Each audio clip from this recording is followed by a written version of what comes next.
السلام علیکم ورحمۃ اللہ۔ آج 28 اکتوبر 2024 کا آغاز ہو گیا ہے۔ 27 اکتوبر کو حیدرآبادی فصیح الدین نے جو ویڈیو ڈالی تھی 20 منٹ 49 سیکنڈ کی، صبح میں نے اپنے آفیشیل واٹس ایپ چینل سنی جمعیت الاحناف میں 5 منٹ 55 سیکنڈ کی آڈیو ڈال کر اس کا جواب دیا تھا، اور اس میں تمام ضروری باتیں بھی میں نے بتا دی تھی کہ حیدرآباد نہ آنے کی معقول وجہ فی الوقت کیا ہے، اور میں کن کن تاریخوں میں فری ہوں اور کب آ سکتا ہوں۔ تو پھر ابھی اس شخص نے 20 منٹ 55 سیکنڈ کی آڈیو ڈالی ہے، میں نے سننا شروع کیا، اور یقین جانیے کہ جب میں نے 9 منٹ 15 سیکنڈ سنا تو مجھے طبیعت اتنی شدت سے مجھے غصہ آیا کہ یہ کیسا بدبخت انسان ہے جو قرآن کریم کی آیتوں کو میرے اوپر فٹ کر رہا، معاذ اللہ رب العالمین ثم معاذ اللہ، مجھے مشرک کہہ رہا، جبکہ حدیث پاک یہی لوگ سناتے ہیں کہ کسی مسلمان کو اگر کافر کہا جائے اور وہ کافر نہ ہو تو کہنے والا کافر ہے، تو مشرک تو کافر سے بڑھ کر ہے نا۔ تم نے میرا کون سا فعل شرکیہ دیکھا جو مجھے مشرک کہا؟ مناظرہ ہوا نہیں، بیٹھے نہیں، بات ہوئی نہیں، دلائل کا تبادلہ ہوا نہیں، اس کے باوجود مجھے بار بار مشرک اور یہ وہ کہہ رہا ہے۔ یعنی یہ خود بہت بڑا مشرک ہے، بہت بڑا خبیث ہے۔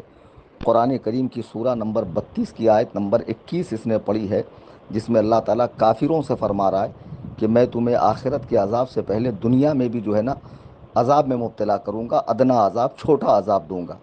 تو میں نے صبح کی آڈیو میں کہا کہ میں حیدرآباد آیا تھا 18 تاریخ کو، تو 3 ٹیسلا میں میرا ٹیسٹ ہوا تھا، ایم آر آئی ہوئی تھی، جس میں میرے 5 من کے متاثر ہیں۔ میں نے کہا اب اس شخص کو اتنی اردو بھی نہیں آتی کہ متاثر کا مطلب کیا ہے، اور یہ بار بار اپنی ویڈیو میں آپ دیکھیے کہہ رہا ہے کہ ان کے منکوں میں گیپ ہے۔ میں نے گیپ تو کہا ہی نہیں، منکے میں گوشت بھی بڑھ سکتا ہے، گوشت گھٹ بھی سکتا ہے، خون کی سپلائی بھی رک سکتی ہے۔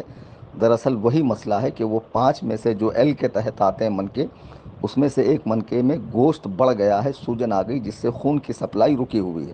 تو بہرحال اب یہ قرآن کریم کی وہ آیت جو کافروں کے لیے اتری ہے، اللہ تعالیٰ نے کہا کہ میں تمہیں آخرت سے پہلے دنیا میں کچھ عذاب کا مزہ چکھاؤں گا، یہ بدبخت میرے اوپر فٹ کر رہا ہے۔ ایسی ہی حرکت یہ لونڈے کرتے ہیں کہ جو آیتیں بتوں کے بارے میں اتری ہے انبیاء و اولیاء پر فٹ کرتے ہیں اور مسلمانوں کو مشرک کہتے ہیں۔ خبیث، تو نے قرآن اتنا ہی پڑھا ہے کیا؟ اہل ایمان کے لیے اس طرح کی تکلیفیں، مصیبتیں، آزمائشوں کے تعلق سے قرآن میں نہیں آیا؟ سورہ بقرہ کی آیت نمبر 155 پڑھ، رب تعالیٰ ارشاد فرما رہا وَلَنَبْلُوَنَّكُمْ بِشَيْءٍ مِّنَ الْخَوْفِ وَالْجُوعِ وَنَقْصٍ مِّنَ الْأَمْوَالِ وَالْأَنفُسِ وَالثَّمَرَاتِ وَبَشِّرِ الصَّابِرِينَ، اور ہم ضرور آزمائیں گے کن کو؟ ایمان والوں کو، کچھ ڈر اور بھوک سے اور مالوں اور جانوں اور پھلوں کی کمی سے، اور خوشخبری سنا صبر والوں کو۔ اللہ پاک ارشاد فرما رہا ہے خوشخبری سنا صبر والوں کو کہ جب ان پر مصیبت پڑے، الذین اذا اصابتہم مصیبہ قالوا انا للہ و انا الیہ راجعون، جب ان پر مصیبت پڑتی ہے تو کہتے ہیں کہ ہم تو اللہ ہی کے مال ہیں اور اللہ ہی کی طرف ہمیں پھرنا ہے۔ اولئک علیہم صلوات من ربہم ورحمہ، یہ وہ لوگ ہیں جن پر اللہ پاک کی درودیں ہیں اور رحمت ہے۔ واولئک هم المہتدون، اور یہی لوگ راہ پر ہیں۔ کیا قرآن کریم میں اس میں اہل ایمان کی آزمائش کا ذکر نہیں کیا؟ بے وقوف شخص کو اتنی تمیز نہیں ہے کہ جو آیات کفار کے بارے میں اتری ہے اسے ایک مومن پر، مسلمان پر فٹ کر رہا ہے اور تفسیر بالرائے کر رہا ہے۔ تفسیر بالرائے خود حرام ہے۔ اس میں اتنی سمجھ نہیں ہے کہ متاثر میں اور گیپ میں کیا فرق ہوتا ہے۔ میں نے کہا سہیل میاں ہمارے صدر ہوں گے، سہیل میاں، تو کہہ رہا ہے کہ آپ نے ان کو جج مان لیا۔ تجھے جب صدر مناظرہ اور حکم مناظرہ کا فرق نہیں معلوم تو مناظرہ کرے گا؟ اور یہ آیت جو تو میرے اوپر فٹ کر رہا ہے، تو اس کے جواب میں نے قرآن کریم سورہ بقرہ کی جو آیت 155 پڑھی، اس کے بارے میں تیرا کیا خیال ہے؟ ہر مسلمان کو یاد رکھنا چاہیے کہ زندگی کے قدم قدم پر آزمائشیں ہیں اللہ کی جانب سے۔ اللہ تعالیٰ اپنے بندوں کو کبھی مرض سے، کبھی جان و مال کی کمی سے، کبھی دشمن کے ڈر خوف سے، کبھی کسی نقصان سے، کبھی آفات و بلیات سے، اور کبھی نت نئے فتنوں سے آزماتا ہے۔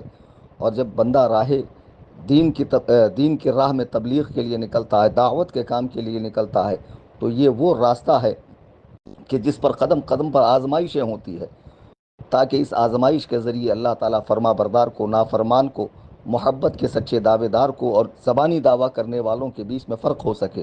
کیا حضرت نوح علیہ السلام کی تبلیغ سے ان کی قوم کا اکثر حصہ ایمان نہیں لایا؟ جب انہوں نے ساری کوشش فرمائی تب بھی قوم کا اکثر حصہ ان پر ایمان نہیں لایا، تو کیا ان کی کوششیں بے سود ہو گئی؟ کیا حضرت ابراہیم کو آگ میں نہیں ڈالا گیا؟ کیا فرزند کو قربان کرنے کا حکم نہیں دیا گیا؟ کیا حضرت ایوب علیہ السلام کو بیماری میں مبتلا نہیں فرمایا گیا؟ ان کی اولاد اور اموال کو ختم نہیں کیا گیا؟ حضرت موسیٰ علیہ الصلاۃ والسلام کو آدھی رات کو دریائے نیل پار کرنے کا حکم نہیں دیا گیا؟ مصر سے ہجرت نہیں کرنا پڑا؟ حضرت عیسیٰ علیہ السلام ستائے نہیں گئے؟ کتنے انبیاء علیہ السلام شہید ہوئے؟ یہ سب آزمائشوں اور صبر کی مثالیں ہیں۔ ان مقدس ہستیوں کی آزمائشیں اور صبر ہر مسلمان کے لیے ایک نمونے کی حیثیت رکھتی ہے۔ لہٰذا ہر مسلمان کو چاہیے کہ جب بھی کوئی مصیبت آئے، کسی تکلیف میں یا اذیت میں مبتلا ہو تو صبر کرے اور اللہ کی تقدیر پر راضی ہو اور بے صبری کا مظاہرہ نہ کرے۔ یہ تو قرآن کریم کا فرمان ہے۔ صحیح بخاری اٹھا کر دیں کہ اللہ کے حبیب علیہ السلام کا ارشاد ہے، جس کے راوی حضرت ابو ہریرہ ہے۔ نبی علیہ السلام فرماتے ہیں اللہ تعالیٰ جب کسی کے ساتھ بھلائی کا ارادہ فرماتا ہے تو اسے تکالیف میں مبتلا کرتا ہے۔ حضرت ابو سعید خدری رضی اللہ تعالیٰ عنہ کی روایت ہے کہ اللہ کے حبیب علیہ السلام نے فرمایا، مسلمان کو جو تکلیف، رنج، ملال اور اذیت و غم پہنچے، یہاں تک کہ اس کے پیر میں کوئی کانٹا چبھے، تو اللہ تعالیٰ اس کے سبب اس کے گناہ مٹا دیتا ہے۔ اور ترمذی شریف کی حدیث ہے، اللہ کے حبیب کا ارشاد ہے، مسلمان مرد و عورت کی جان و مال اور اولاد میں ہمیشہ مصیبت رہتی ہے، یہاں تک کہ وہ اللہ تعالیٰ سے اس حال میں ملتا ہے کہ اس پر کوئی گناہ باقی نہیں رہتا۔ اور حضرت جابر کی یہ حدیث جو نبی کریم صلی اللہ علیہ وسلم سے انہوں نے روایت کی ہے، سن کر اہل ایمان کی طبیعت آشش کر اٹھیں گی۔ فرماتے ہیں قیامت کے دن جب ستائے جانے والے لوگ، مصیبت زدہ لوگوں کو اللہ تعالیٰ اجر عطا فرمائے گا، ثواب دے گا، تو جو دنیا میں آرام و سکون سے وہ تمنا کریں گے کاش دنیا میں ان کی کھالیں کھینچ لی جاتی، قینچیوں سے کاٹ دیے جاتے، تاکہ آج کے دن انہیں آرام و سکون ملتا۔ کیا تیری جماعت میں کوئی مولوی بیمار نہیں ہوتا؟ کیا تیرے جماعت کے کئی مولویوں نے ہسپتال میں پیر رگڑ رگڑ کے دم نہیں توڑا؟ تیرے سعودیہ کے مفتی ایک آنکھ سے اندھا نہیں ہے؟ ہاں، تیرے سعودیہ کے کتنے شیوخ ہیں جو امریکہ اور لندن کے ہسپتالوں میں جنہوں نے تڑپ تڑپ کے جن کو موت نصیب ہوئی ہے؟ جاہلی یہ کوئی قیاس ہے؟ یہ کوئی دلیل ہے کہ ان کے من کے متاثر ہے تو گویا اہل حدیث جماعت کے خلاف بولنے کی وجہ سے اور فصیح الدین شیخ کے اوپر بولنے کی وجہ سے یہ جہالت بھری باتیں؟ میں غیر مقلدین سے پوچھتا ہوں جو سنجیدہ پڑھے لکھے غیر مقلد ہیں، نئے نئے بنے لوگ ہیں، بتائیے۔ انہوں نے مجھ سے کہا آپ 27 کو آئیے، میں نے کہا میں مصروف آدمی ہوں، میرے کچھ کام ہے، میں 15 کو آتا ہوں یا 25 کے بعد جو ڈیٹ ہو آپ کی میری سہولت کے حساب سے بیٹھ کر بات کرتے ہیں۔ میں نے غلط کہا؟ کیا یہ اصول مناظرہ نہیں ہے کہ فریقین کی رضامندی سے تاریخ طے کی جائے؟ آپ کا مقرر کردہ موضوع بھی میں نے لے لیا، ہاں اسی ٹاپک پر بات ہوگی، آپ کا پسندیدہ شہر بھی میں نے ایکسیپٹ کر لیا، ٹھیک ہے۔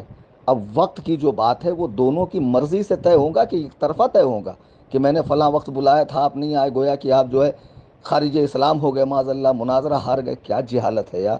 اور یہ آیت کریمہ جو یہ میرے اوپر فٹ کر رہا ہے، کیا غیر مقلدین اسے قبول کریں گے کہ یہ بات ٹھیک کہہ رہا ہے؟ کئی لوگوں نے مجھ سے کہا کہ آپ کی جو زبان ہے حضرت وہ فصیح الدین کے حوالے سے بڑی نرم ہے، ورنہ سب جانتے میں بد مذہبوں، اللہ اور رسول کے دشمنوں اور گستاخوں کے لیے کیسی زبان رکھتا ہوں۔ اس کے باوجود میں نے کہا نہیں، چلو مناظرہ ہو جائے، عوام کی جو اضطراب ہے، عوام کا جو تذبذب ہے وہ ختم ہو جائے اور لوگ حق و باطل میں فرق سمجھیں۔ میں نے 15 نومبر کی ڈیٹ دیا، 25 نومبر کے بعد میں نے کہا جس تاریخ کو آپ چاہیں کہیے، میں سارے کام چھوڑ چھاڑ کر آپ کے لیے وہاں آ جاؤں گا، لیکن 15 نومبر تک میں نہیں آ سکتا ہوں، 15 کو آ سکتا ہوں۔ اس کے باوجود ایسی بکواسات، بار بار لمبی لمبی ویڈیوز ڈالنا، میں اس کی ویڈیو 9 منٹ 15 سیکنڈ سے آگے نہیں سن سکا۔ اب آگے اس نے کیا کہا مجھے سننا بھی نہیں ہے۔ معاذ اللہ رب العالمین، جو شخص قرآن کریم کی آیتوں کو جو کفار کے حق میں نازل ہوئی ہے ایک بندہ مومن کے لیے استعمال کرے، اور قرآن کریم کی وہ آیات جس میں اللہ تعالیٰ مومنین سے صبر و آزمائش کی بات ارشاد فرما رہا ہے اس سے صرف نظر کرے، ایسا شخص قرآن فہمی اور حدیث دانی کا حقدار ہے؟ کہا جا سکتا ہے کہ یہ قرآن کو سمجھتا ہے اور حدیث کو سمجھتا ہے؟ معاذ اللہ رب العالمین، اللہ تعالیٰ ایسے گمراہوں کے شر سے، فتنے سے امت مسلمہ کی حفاظت فرمائے۔ ایسے ٹچ بھائیوں کو میں منہ نہیں لگاتا ہوں۔ جب بھی حیدرآباد میں آؤں گا جم کر ٹھکائی کروں گا اور آنے سے پہلے اعلان کروں گا فصیح الدین تمہارے اندر دم خم ہو تو میرے اسٹیج کے پاس آ کر کھڑے ہو کر سوال و جواب کرنا، ورنہ تم مناظرے کے بالکل لائق نہیں ہو، بالکل اہل نہیں ہو، جو پہلے ہی بغاوت کر کے کتابیں لے کر حوالے وغیرہ دیتا ہو، جس کو اتنی بھی تمیز نہیں ہے کہ جو کام میدان مناظرہ گاہ میں ہونے ہیں اس کو پہلے نہیں کیا جاتا ہے۔ خیر، سنیوں سے میری گزارش ہے کہ اب اس کی ویڈیوز دیکھ کر اس پہ کمنٹس کر کر اس کو بڑھاوا دینے کی قطعاً ضرورت نہیں ہے، چونکہ 99% ہماری حمایت میں ہے کمنٹ، اور لوگ بھی ہمارے ہی دیکھ رہے ہیں، بالکل نہ دیکھیں اور ایسے کو اس کے حال پر چھوڑ دیں۔ جب میں حیدرآباد آؤں گا اس سے نپٹ لوں گا۔ اللہ تعالی ہمیں راہ حق پر استقامت